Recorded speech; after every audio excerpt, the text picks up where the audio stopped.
after we Yeah. dip in the lake this morning. Yeah. I wasn't getting up for that. All right. All right. Bruce. Sean, what is your last name? McCammon. McCammon. Yeah. Yeah. People talk about your fires. Your fires. Tell me about your fires. Well, I guess as Trip Hut people, we were responsible. Responsible for the fire, for but not the fires, responsible but people. not responsible necessarily for the size. You know, like anything, you would like things to get better and better over the years, and, Yeah. and Gary's, in my mind, that was bigger. Gary who? Gary Bull. Yeah. He was my cohort at the Trip Hut for many years. I have fond memories of Gary would come flying out of the corner of my eye in the air, waiting, expecting me at all times to catch him in my arms. All right. It's like, oh, here comes Gary. Here comes Gary. Yeah. So And, you yeah. would like split logs, right? That's right. Yeah. And how long would these logs be putting on the fire? Like I say, they would have started probably in the earlier years, probably about 4 foot. By the time we were finished, we were taking cedar logs to split down to kindling at about probably 6 foot. Yeah. So you're starting with 6 foot logs. 6 foot log. And what are you adding any accelerant to those? Did we? I remember there Indian must Day have fires been- smelling like kerosene. There was some kerosene. Well, yes, there was, because they got lit by the torches, Yeah, right? yeah, the So- fire lighters. You wanted to have things start quickly, so there was some kerosene thrown on just before things got going. Yeah, and you look at these pictures, you're starting with six foot logs, but then your flame is 15 feet, right? Yeah. Or I was just talking with Jay, and he was mentioning my fires. Somehow they've been, a point of discussion.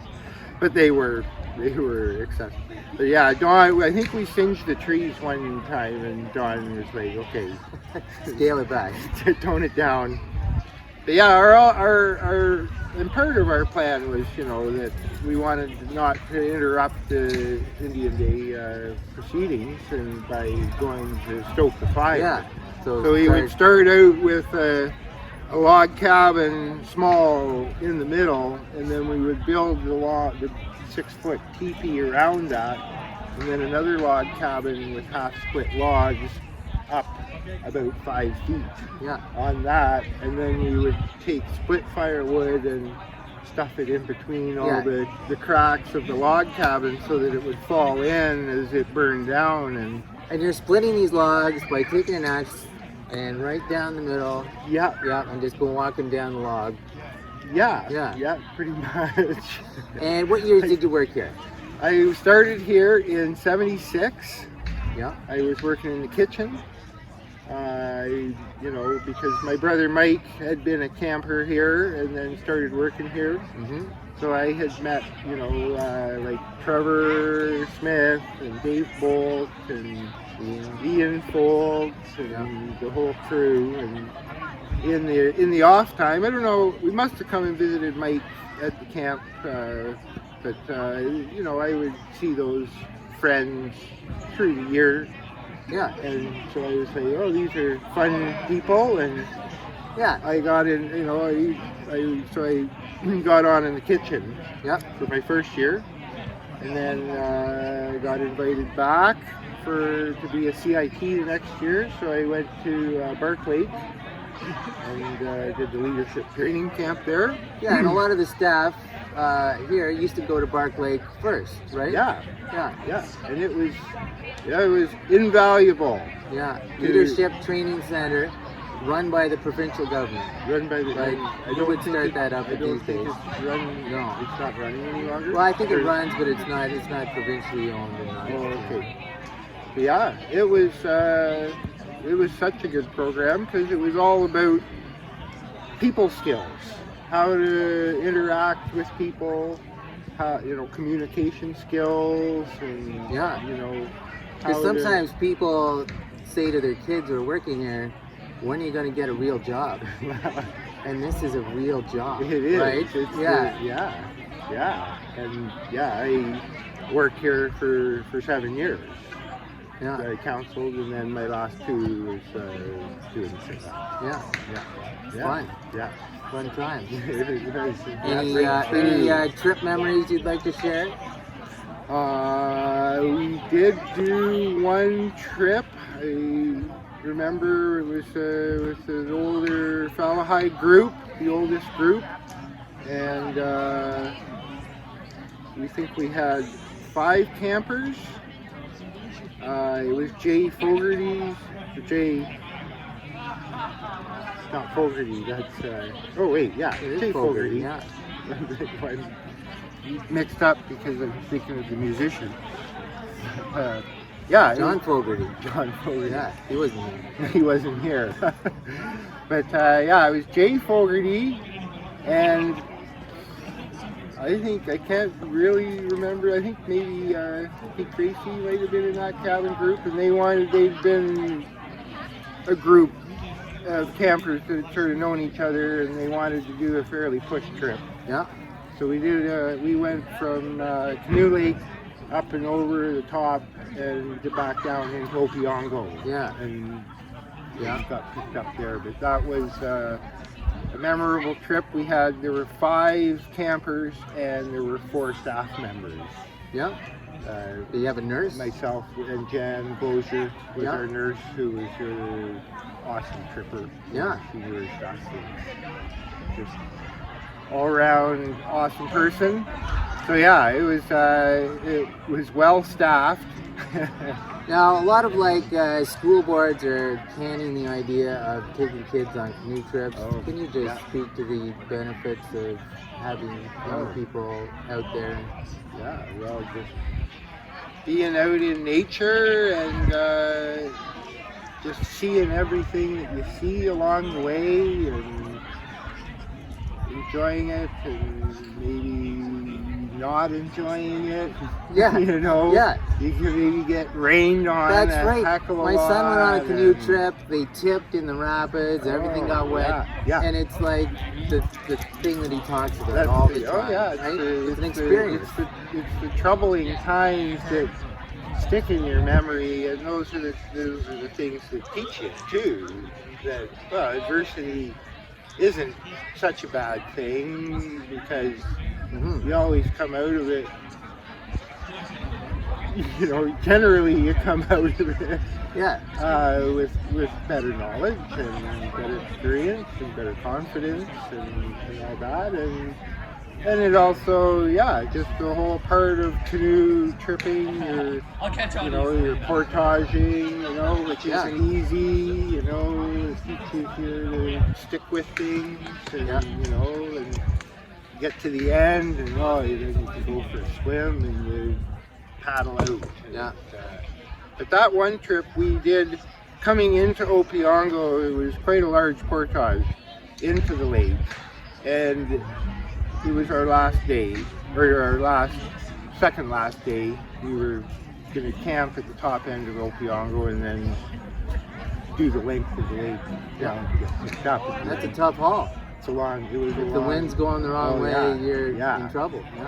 And so it had already been a fairly hard trip, so all the glucose was gone, the Yeah. tabs were gone, or they were running low, and the food was running low, and we hammered through that last portage, and it was raining, and we get out to the Opiongo, and the wind was coming from the south, Yeah. and there were big waves rolling in, Mm-hmm. and we had to get out around a peninsula to get to our campsite. Yeah.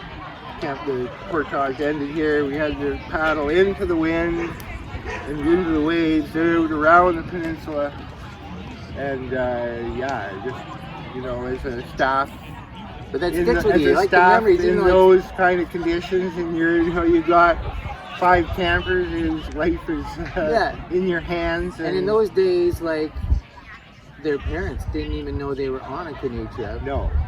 They didn't know where. No. If somebody had phoned the camp and said, hey, I need to pick up my son. Yeah, where are they? It's like, well, we don't know. No, we don't know where they are. No cell phones. No. You know, we got an idea of trip agenda. You know, that was, you know, what Gary and I did in the trip hut was organize everything, get all the gear together and the schedules of where you would be camping and make arrangements with Algonquin to get the permits and stuff. But yeah, that was a big day, and I managed somehow.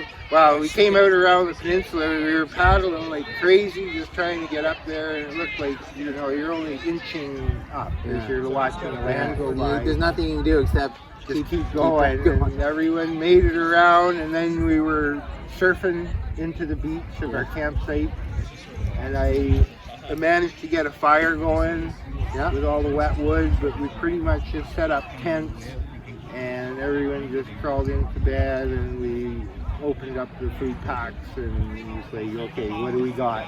We can just eat right now. And then we were formulating a plan. Well, you know, what are we going to do in the morning if this is like this? Because we're not going to make it down the lake, you know. Okay, well, Jay and I and one of the stronger paddlers in the cabin group were going to paddle down to the bottom and get a water taxi. Right?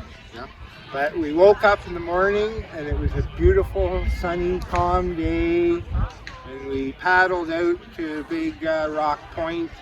We dried all our gear out and we made the biggest meal of everything we had. And it was. Now you came a long way to be here this weekend.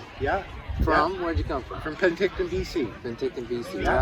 And what are your emotions just walking around here this weekend? Oh, it's beautiful. I love this place, and I hadn't been here since I stopped working here.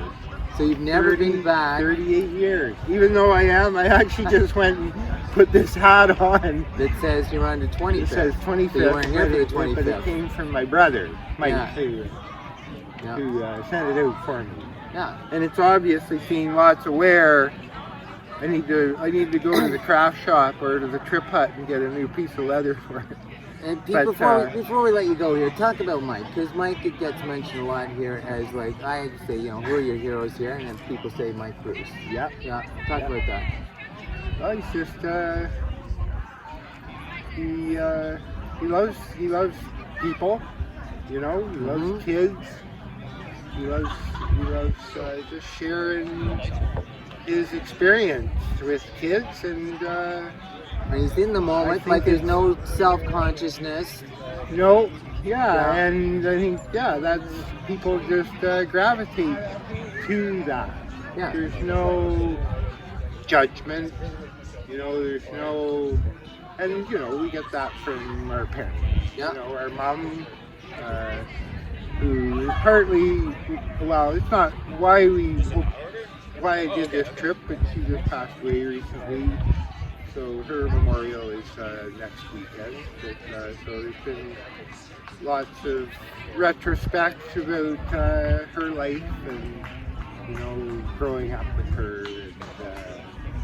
And, her and my dad, who were both very respectful and, you know, just taught the important things about everyone being the same, you know, everyone's equal and treat people as equals and don't have any preconceived ideas about who someone might be until you meet them and get to know them better. And the poignancy of being here, like, is, you know, a recognition that time passes. Like, time is passing. It does. And when you've been away and you come back, you see, like, the trees are taller, people are and it older. feels like for me, it feels like the whole camp is so much smaller than what I remember. You know, being a night nurse walking around in the dark. 2 o'clock. Big time. Big time. it is definitely is. And it's great to be back and meet all sorts of new people and all the old friends, and yeah, and remember the good ones that are not here with us any longer. And, All right, thank you. Thank you. Thank you, Sean. Yeah. That's good. Good to be asked those questions and, you know, not be put on the spot, but Yeah. to be able to bring those ideas up and Thank you for share sitting them. down. Yeah. What a lovely day. Oh Thank- man, it is. Yeah. You can't.